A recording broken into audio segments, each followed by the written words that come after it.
Chief justice Suryakant हमरे बहुत खास हैं, हमसे कायदे में रहिए, चुपचाप हमारी बात मानिए, वरना यहाँ से उठा के वहाँ फेंकवा दिए जाएंगे, ट्रांसफ़र हो जाएगा।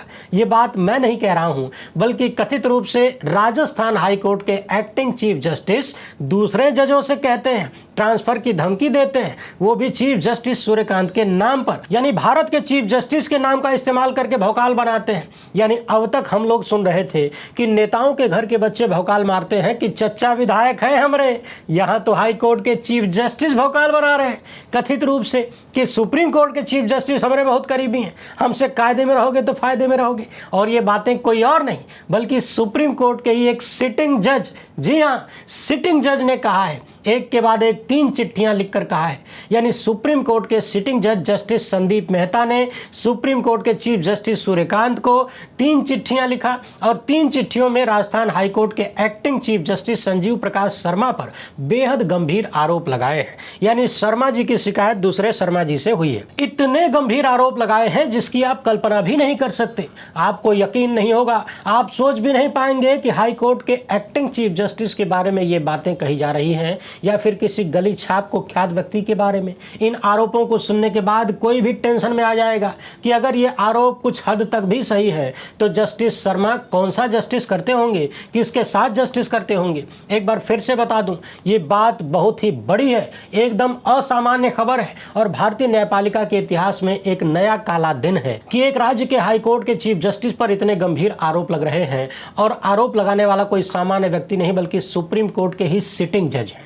अपनी 3 चिट्ठियों में इन्होंने क्या क्या लिखा है और चीफ जस्टिस सूर्यकांत का इन सब से क्या लेना देना है, किस तरीके से राजस्थान हाईकोर्ट के चीफ जस्टिस को हटाने की मांग की गई है, उन सब पर एकदम आसान भाषा में चर्चा करेंगे। क्योंकि सीजेआई शर्मा से सीजे शर्मा को हटाने की मांग की गई है और जो सीजे शर्मा जी हैं राजस्थान वाले, इनके बारे में और कौन कौन सी बातें चर्चा में हैं जो अन्य माध्यमों से हमें पता चली हैं उसकी भी बात करेंगे। मुद्दा बहुत गंभीर है, एकदम टकटकी लगा कर देखिए और अमृत काल में भारतीय न्यायपालिका के हालात का अंदाजा लगाइए। आगे बढ़ने से पहले आप सभी से एक छोटी सी अपील है, पहली बार है तो चैनल को सब्सक्राइब करके घंटी बजा दीजिए टन से। यह नीचे सब्सक्राइब का बटन है, उसको टच करना जरूरी है, फिर ऑल पे क्लिक करना भी जरूरी होता है। इसके अलावा आपको पता है कि हम किसी धन्ना सेठ या राजनीतिक दल के दम पर चलते नहीं, तभी खुलकर आपके मुद्दों पर बात हो पाती है। हमारा काम पसंद आता हो तो इस QR कोड या अपने मोबाइल नंबर का प्रयोग करते हुए जो भी हो सके आर्थिक सहयोग भेजने का प्रयास जरूर करें, क्योंकि आपको भी मालूम है, अच्छे से मालूम है, गोदी मीडिया इन मुद्दों पर कभी बात नहीं कर सकता और जब तक बात नहीं होगी चीजें सुधरेंगी नहीं। फेसबुक पर हैं तो पेज को फॉलो और सब्सक्राइब कर लीजिए।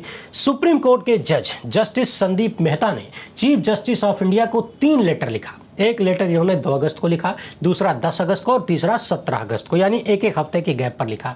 चीफ जस्टिस ऑफ इंडिया से इन्होंने सीधा डिमांड किया है कि राजस्थान हाईकोर्ट में किसी दूसरे राज्य से नियमित चीफ जस्टिस बनाकर किसी को तुरंत भेजा जाए और अभी जो acting chief justice Rajasthan high court में है संजीव प्रकाश शर्मा, इनको राजस्थान से ट्रांसफर किया जाए। अब ये कार्रवाई क्यों मांगी जा रही है इसको सुनिए। अपने पत्रों में जस्टिस मेहता ने आरोप लगाया है कि राजस्थान हाईकोर्ट के एक्टिंग चीफ जस्टिस शर्मा ने अपने प्रशासनिक शक्तियों और रोस्टर की पावर का गलत इस्तेमाल किया, यानी दुरुपयोग किया। केस लिस्टिंग का दुरुपयोग किया, यानी कौन सा मुकदमा किस जज की बेंच में जाएगा इसका दुरुपयोग किया। ये पावर चीफ जस्टिस के पास होती है, चाहे बात हाई कोर्ट की हो या सुप्रीम कोर्ट की हो। और तो और कुछ मामलों में जो अमीर पार्टियां हैं, यानी जिसका केस चल रहा है उसमें जो अमीर पार्टी है, पैसे वाली पार्टी है, या फिर कोई केस जिसका आर्थिक मामला बहुत ज्यादा है, उन मामलों में इन्होंने अपनी पावर का गलत प्रयोग किया है और किसी को फायदा पहुंचाया। अब इसका सीधा सीधा अर्थ क्या निकल सकता है, आम आदमी की भाषा में आप लोग अंदाजा लगा लीजिए। पैसे वालों के पक्ष में एक चीफ जस्टिस अपने पद का दुरुपयोग कर रहे हैं कथित रूप से। और रुकिए, अभी आगे बहुत कुछ है, सुनते जाइए। अपने पत्र में सुप्रीम कोर्ट के जस्टिस मेहता ने लिखा है कि शर्मा जी के जुडिशियल फंक्शनिंग की कई शिकायतें उनको मिली हैं जो कि प्रथम दृष्टया शर्मा जी की इंटीग्रिटी पर भी सवाल खड़े करती हैं। अपने पत्र में इन्होंने यह भी लिखा है कि राजस्थान दौरे के दौरान हाईकोर्ट के कई जजों ने उनसे शिकायत किया कि जस्टिस शर्मा, सीजे शर्मा कथित तौर पर ट्रांसफर जैसी रिटेलिटरी एक्शन की धमकी देते हैं और कहते हैं कि चीफ जस्टिस यानी चीफ जस्टिस सूर्यकांत हमारे बहुत करीबी हैं। यानी राजस्थान हाईकोर्ट के चीफ जस्टिस वहां के अन्य जजों को धमकाते हुए ये कहते हैं कि सुप्रीम कोर्ट के चीफ जस्टिस हमारे बहुत करीबी हैं, हमको बहुत मानते हैं, इसलिए हमसे कायदे में रहिए, नहीं तो ट्रांसफर करवा दिया जाएगा। यानी हाई कोर्ट के जजों का ट्रांसफर सुप्रीम कोर्ट कॉलेजियम करता है। तो भौकाल ये बनाया जाता है कि चीफ जस्टिस सूर्यकांत हमारे करीबी हैं, आप जज साहब हमसे कायदे में रहिए, हमारी बात मानिए, नहीं तो हमारा जुगाड़ है, हम फोन करके आपका ट्रांसफर करवा देंगे। मूल बात यह है। आगे सुनिए, जस्टिस मेहता ने अपने पत्र में सुप्रीम कोर्ट के चीफ जस्टिस सूर्यकांत और जस्टिस जामाल्या बख्शी के एक दूसरे मामले में की गई टिप्पणियों को भी याद दिलाया कि कुछ जज जो कि बाहरी कारणों से आदेश देकर रिटायरमेंट से ठीक पहले छक्का लगाने की कोशिश करते हैं। इसी बात को याद दिलाते हुए जस्टिस मेहता ने शर्मा जी का मामला उठाया है। इन्होंने अगला आरोप लगाया है कि उदयपुर की बेशकीमती जमीनों से जुड़ी हुई जो अपील थी, जो कि सामान्यतः जोधपुर प्रिंसिपल सीट से संबंधित थी, जस्टिस शर्मा ने उसे अपनी बेंच के सामने जयपुर में लिस्ट कर लिया। यानी जो केस जोधपुर में सुना जाना चाहिए था उसे जयपुर में सुना गया। शर्मा जी ने उस अपील को अपने पास ले लिया क्योंकि जिस जमीन का मामला था उसकी कीमत बहुत ज्यादा है। और यहां विरोधाभास इसलिए है क्योंकि राजस्थान हाईकोर्ट के एक्टिंग चीफ जस्टिस शर्मा ने खुद ही पहले अपने ही एक फैसले में कहा था कि जोधपुर प्रिंसिपल सीट के ऐसे मामले को जयपुर ट्रांसफर नहीं किया जा सकता। लेकिन बाद में जब बेशकीमती जमीन का मामला आया तो शर्मा जी अपने ही पुराने फैसले से पलट गए। जस्टिस मेहता ने इसे लिस्टिंग मैनिपुलेशन के सबूत के रूप में पेश किया है। एक बार फिर से आपको याद दिला दें, सुप्रीम कोर्ट के सिटिंग जज जस्टिस मेहता ने ये 3 पत्र लिखे हैं, गंभीर आरोप लगाए हैं। ये कोई सामान्य बात नहीं है। खासकर अमृत काल में पद पर रहते हुए सुप्रीम कोर्ट के जज इतना खतरनाक पत्र लिख दें, ये बहुत बड़ी घटना है। जस्टिस मेहता ने अपने 10 अगस्त की चिट्ठी में दूसरे मामलों का भी उल्लेख किया है, जिसमें कथित पक्षपात और 457 दिन की देरी को कंडोन करने वाले एक स्पेशल अपील ऑर्डर पर सवाल उठाए गए हैं। इनके अनुसार अलग अलग घटनाओं को एक साथ देखने पर मिसयूज ऑफ पावर का पैटर्न बनता है। और सुनिए, अपनी 17 अगस्त की चिट्ठी में इन्होंने कहा है कि राजस्थान हाईकोर्ट के जस्टिस उमाशंकर व्यास ने अपने साथी जजों के सामने यह आरोप लगाया कि एक्टिंग चीफ जस्टिस शर्मा ने उनकी पत्नी, जो कि डिस्ट्रिक्ट जुडिशरी में सीनियर ऑफिसर है, उनके खिलाफ कथित तौर पर विंडिक्टिव एक्शन लिया।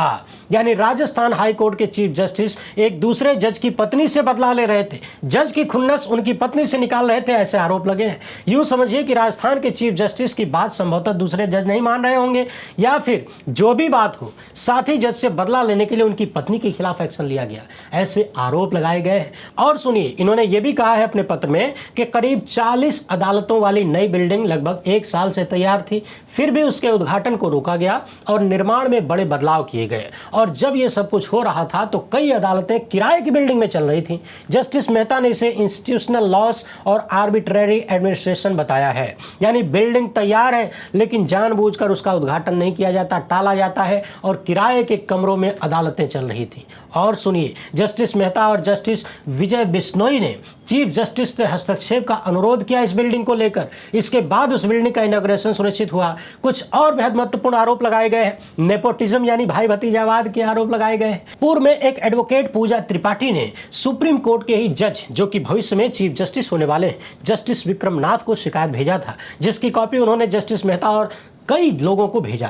आरोप लगाया कि राजस्थान के एक्टिंग चीफ जस्टिस शर्मा ने जयपुर और अजमेर की परमानेंट लोक अदालत में अपने करीबी लोगों को नियुक्ति दिलाने के लिए अपने पद का इस्तेमाल किया।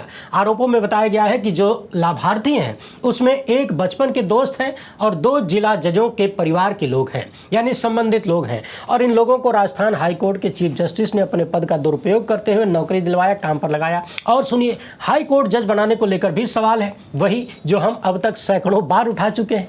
उसी शिकायत में आरोप लगाया गया था कि जस्टिस शर्मा ने 4 महिला एडवोकेट्स के नाम हाईकोर्ट एलिवेशन के लिए आगे बढ़ाए, जबकि वो 4 की चारों कथित रूप से एक्टिव प्रैक्टिस में नहीं थी और उनमें से प्रत्येक किसी ऐसे सीनियर लॉयर या रिटायर्ड जज से जुड़ी हुई थी जो शर्मा के करीबी बताए गए। यानी शर्मा जी को जब हाई कोर्ट जज बनाने के लिए नाम आगे बढ़ाना था तो उन्होंने 4 महिला वकीलों का नाम आगे किया।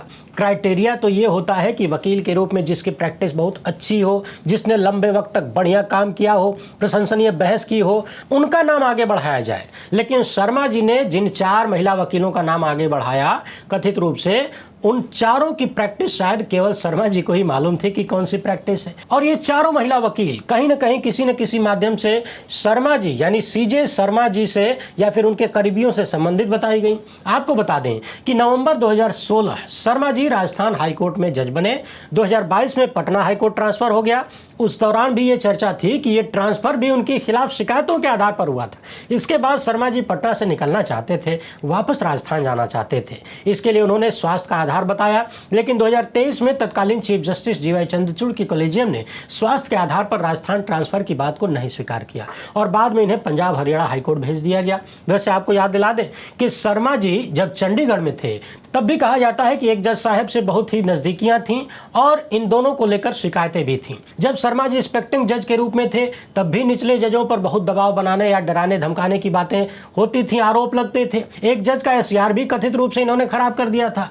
और सुनिए, मई 2025 में कॉलेजियम ने इन्हें दोबारा राजस्थान में भेज दिया, जिसके बाद वहां पर इन्हें एक्टिंग चीफ जस्टिस का रोल मिला। अब जस्टिस मेहता ने लिखा है कि इतनी गंभीर शिकायतों के बावजूद जस्टिस शर्मा को रेगुलर चीफ जस्टिस बनाने की कोशिशें या ऐसा विचार करना भी चिंताजनक है। यानी पत्र में यह चिंता जाहिर किया गया है कि इनके खिलाफ बहुत सारी शिकायतें हैं, काम ठीक नहीं है, चीफ जस्टिस सूर्यकांत का नाम लेकर हड़काते हैं, एक्टिंग चीफ जस्टिस बनाकर रखा गया है और नियमित चीफ जस्टिस बनाने की चर्चा चल रही है, जो न्यायपालिका के लिए ठीक नहीं है। डिमांड की गई है कि इन्हें तत्काल यहां से ट्रांसफर किया जाए और किसी दूसरे राज्य से जज लाकर राजस्थान में चीफ जस्टिस बनाया जाए। अब आप दर्शक ही बताइए कि ऊपर के जज नीचे के जजों को डराते हैं, धमकाते हैं, जैसे आरोपों की चर्चा जो मैं लगातार करता आया हूं, क्या उन बातों पर खुद सुप्रीम कोर्ट के सिटिंग जज ने मुहर नहीं लगाया है? निचले जजों को एसीआर खराब करने की धमकियां देने से लेकर और तरह तरह के दबाव बनाए जाते हैं। ये बात भी मैंने कई बार दोहराया है। आप सोचिए ये कितना गंभीर मामला है कि एक जज की पत्नी, जो कि खुद भी न्यायिक अधिकारी हैं निचली जुडिशरी में, उनके खिलाफ एक्शन लिया जाता है ताकि हाईकोर्ट के जज दबाव में आए। ये सारे आरोप लग रहे हैं, पैसे वाले केसेस की लिस्टिंग इधर उधर हो रही है, बेशकीमती जमीनों का मामला आता है तो केस कहीं का कहीं लग जाता है। इतने सारे आरोप लग रहे हैं, सुप्रीम कोर्ट के जज लगा रहे हैं, तमाम वकील लगा रहे हैं, मगर इसके बाद भी एक्टिंग चीफ जस्टिस हुजूर बने हुए हैं और परमानेंट करने की तैयारी है। अब याद करिए, अभी कल ही सुप्रीम कोर्ट में चीफ जस्टिस सूर्यकांत जंतर मंतर वाले कांड को लेकर जो कमेटी बनाए हैं, उस कमेटी पर जब सवाल उठा, बाकायदा एप्लीकेशन गई और कहा गया कि भरोसेमंद कमेटी बनाइए, वो एप्लीकेशन एक्सेप्ट भी कर ली गई कि सुनवाई होगी। और उठने वाले सवालों पर चीफ जस्टिस सूर्यकांत कहते हैं कि कमेटी जो भी जांच करेगी वो सुप्रीम कोर्ट की निगरानी में होगी। इसके अलावा उन्होंने ये भी कहा कि जो बेस्ट अवेलेबल पर्सन्स हैं उनको इस कमेटी में लगाया गया है। हमने कल इस वीडियो में सवाल उठाया था कि हुजूर, जब आपके बेस्ट अवेलेबल ऐसे हैं जिन पर लोग भरोसा नहीं कर पा रहे, तो जो बाकी के बेटर हैं, गुड हैं, बैड हैं, वर्स हैं, वर्स्ट हैं, उनका क्या हाल होगा अगर बेस्ट की गति ये है? और सुनिए, चीफ जस्टिस सूर्यकांत कहते हैं कि बेस्ट अवेलेबल लोगों को ही वो काम पर लगाते हैं और लगाए हैं, कोई जिम्मेदारी देते हैं, कोई पद देते हैं। तो फिर राजस्थान हाई कोर्ट में जो एक्टिंग चीफ जस्टिस हैं उन्हें नियमित चीफ जस्टिस बनाने की चर्चा हो रही है, क्या वो भी चीफ जस्टिस सूर्यकांत के बेस्ट अवेलेबल हैं? क्या सीजीआई सूर्यकांत के सारे बेस्ट अवेलेबल ऐसे ही हैं जिन पर इतने गंभीर आरोप लग रहे हैं? पद के दुरुपयोग के आरोप लग रहे हैं, नाकाबिल लोगों को आगे बढ़ाने के आरोप लग रहे हैं, डराने धमकाने के आरोप लग रहे हैं, बदला लेने के आरोप लग रहे हैं। क्या कारण है कि हुजूर के ज्यादातर बेस्ट अवेलेबलों पर सवाल उठ जाता है? क्या कारण है कि चीफ जस्टिस सूर्यकांत के कॉलेजियम से ज्यादातर जो नाम क्लियर हो रहे हैं वो सवालों के घेरे में? हालांकि इससे पहले भी तमाम चीफ जस्टिसों ने जो चुन चुनकर जज लगाए हैं अमृतकाल में, उन सब पर भी सवाल उठते रहे, लेकिन वर्तमान हुजूर के कार्यकाल में इतिहास बन गया। सोचिए कि कल ही हुजूर बेस्ट अवेलेबल की बात कर रहे थे, सुप्रीम कोर्ट की निगरानी में जांच करने की बात कर रहे थे, तो कथित रूप से राजस्थान हाईकोर्ट के एक्टिंग चीफ जस्टिस जो कर रहे हैं या कर रहे थे, उनके ऊपर जो आरोप लग रहे हैं, जो कार्यवाहियों की मांग हो रही है, ये सब भी सुप्रीम कोर्ट की निगरानी में है कि नहीं हुजूर? वैसे सुप्रीम कोर्ट की निगरानी में ही पश्चिम बंगाल में एसआईआर भी हुआ, चुनाव भी हुआ, और इन सब में कितना बड़ा बड़ा खेला सामने आ रहा है। अभी आरटीआई में कितना डेंजरस खुलासा हुआ है, आप सपने में नहीं सोच सकते। अभी पिछली वीडियो में इसमें हमने इस मामले पर विस्तार से बात किया है, नहीं देखे हैं तो जरूर देखिए और देश भर को दिखाइए। देश के जाने माने सीनियर एक्टिविस्ट क्या क्या खुलासा कर रहे हैं, किस तरीके से बंगाल चुनाव को रद्द करके नया चुनाव कराने की डिमांड हो रही है, होनी चाहिए, और इसका कितना मजबूत आधार है। इस वीडियो को एक बार सुन लीजिए, बहुत कुछ साफ हो जाएगा और यह भी पता चल जाएगा कि सुप्रीम कोर्ट की सुपरविजन में, उनकी निगरानी में किस तरीके से लोगों का संवैधानिक अधिकार छीन लिया गया, और कहीं ना कहीं ये छीनने का रास्ता भी माननीय ने ही तैयार किया। बहुत दुख और शर्मिंदगी के साथ ये बात कहनी पड़ रही है। बाकी अगर आपने ये वाला वीडियो नहीं देखा है तो जरूर देखिए, क्योंकि जो 27 लाख अपील की खबरें आप सुनते आ रहे थे, मैंने भी सैकड़ों बार दोहराया कि पश्चिम बंगाल में 27 लाख लोग अपील करके इंतजार करते रहे कि वोट देने का मौका मिलेगा, वो 27 लाख का आंकड़ा ही झूठ था। इस वीडियो को जरूर देखिएगा और ज्यादा से ज्यादा लोगों तक पहुंचाइएगा। ये देश आपका है, लोकतंत्र आपका है, इसे स्वस्थ बनाए रखने की जिम्मेदारी भी आपकी है।